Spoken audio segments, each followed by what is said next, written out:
There's something you need to understand. There's probably plenty of people who told you to diversify, to save yourself from risks in case it hit the fan, like it did just now. The problem here is those who have diversified are having a harder time battling every front of loss. If they're trying to manage their investments or manage their businesses and they're failing in 4 different categories, their attention is spread between 4 categories and they're losing everywhere. I'm going to talk to you about my businesses, what we're doing to fight the losses we're incurring in all of the categories that I'm facing, and why diversification is a liability in a pandemic like this, because if you're not an expert in your trade and you're not able to lead from the front, you're going to lose to your competition. Because if everybody's taking a bath, the best swimmers are the ones that are going to get ahead. So let's talk about strategy here. Let's jump in.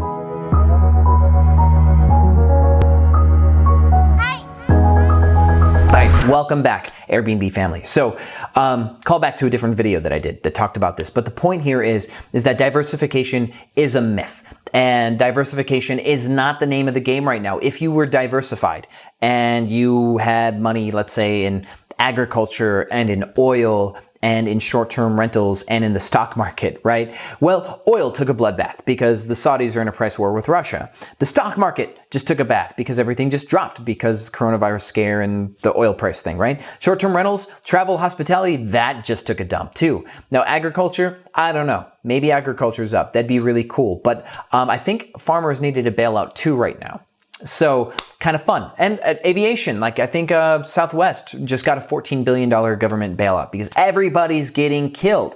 Now, here's the thing, is if you were doing one thing, if you were a specialist, like for example, Airbnb, short-term rentals has been my main game lately. I still own my newspaper business. I have a cleaning company that services Airbnbs. I have a consulting firm, an education products business. I'm also mold and water certified, so I can do like disaster recovery or mold remediation. I have the ability to do some things, right? But my main squeeze lately has been short-term rentals. Because all of my activity is on short-term rentals, studying it, knowing it, I'm best suited to battle the ups and downs of the short-term rental market and lead through this pandemic. And that's why you've seen I got extremely active about 3 weeks ago, posting a video every single day, teaching you guys what we're doing to stay in the front of this, while so many other people just kind of got quiet.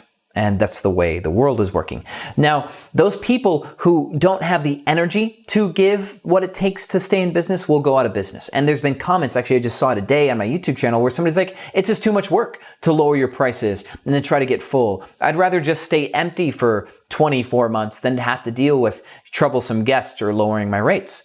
Well, that person will make $0 on their listing for 24 months if they didn't do anything with it. I mean, they could get a long-term tenant potentially, and that would make them some money, but they don't even want to do what it takes to make a little bit of money. So inherently, people are going to be going out of business because they just don't want to. Now, if you're spread thin and you have different obligations, you're going to make those trade-offs based on motivation also. If you have one thing that's do or die, it's fight for survival. So if you have that one thing that you are trying to do right now to stay afloat, to feed your family, to pay your bills, you're going to be the most resourceful there. If you're doing 3 things, you're going to choose the one that you think you could do the best job in, and stress would tell you to ignore the other 2. And this is very commonly what people are doing, because when people get scared, they stop doing the right things. It's really hard to juggle 3 like hellish challenges, all that give you ulcers at the same time. You're probably going to buckle down on one and just accept failure on the other 2.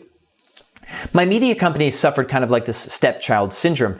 Now, the media company also has a huge hurdle, which is that the people in my company cannot do their jobs at all because the stay-at-home order has kept our sales agents from being able to do events, like in public works. And they do retail events. So they can't do events at retail locations because they can't go to do non-essential work. So they're screwed. Now, if that was my only business, I'd be spending way more time trying to find something for them to do to stay in business, like a different way to sell, maybe like over the phone, or setting up some sort of like pivot into telemarketing, but I'm not going to do that. Instead, I've had them kind of come on a new project where we're telemarketing Airbnb, like homes to like corporate housing travelers. So I'm trying to actually retrofit their sales ability to fill Airbnb spaces. I'm actually trying to move them into my main business. See, stress has me trying to move everything into my field of vision.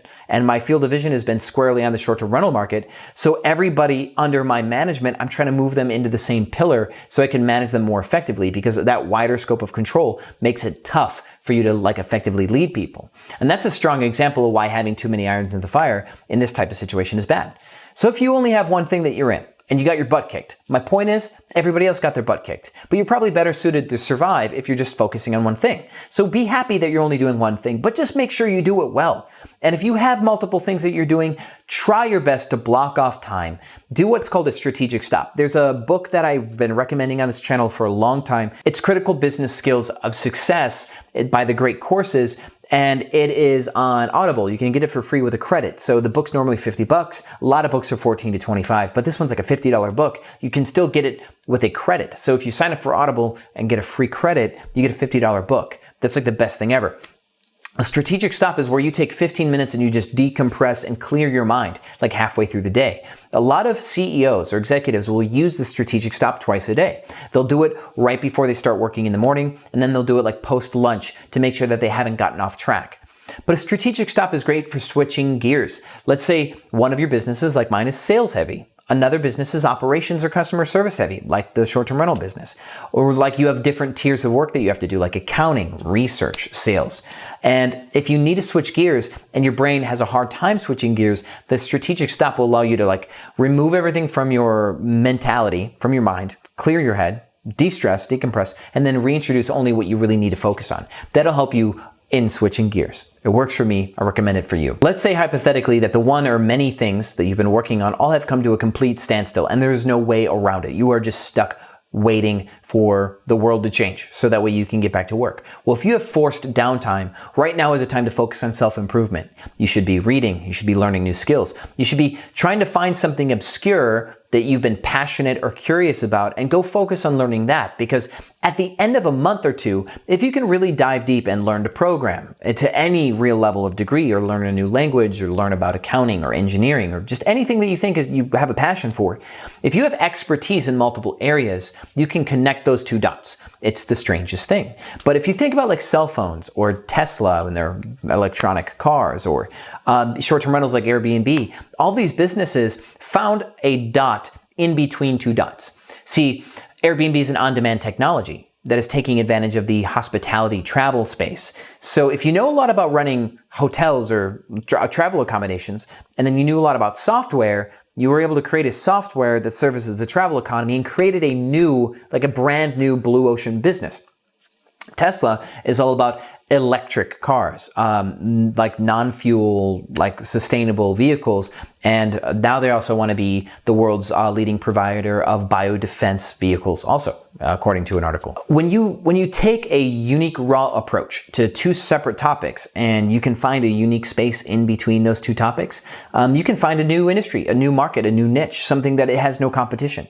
So if you have forced downtime, now it's time to research, time to learn, time to become better. Don't waste this time. It'd be my last bit of advice for you on this video. You only have so many minutes in your life anyway, and just because we're all playing the waiting game doesn't mean you get to spend your time on nothing, because it's getting spent anyway. No matter what you do, the time is leaving you as we speak. So thank you for spending your time on this video. I hope it was valuable to you. Remember to like. I very rarely ask for a like, but like this video, thank you very much. And thanks for watching Airbnb Automated. More to come. I'll see you on the other side. Hi.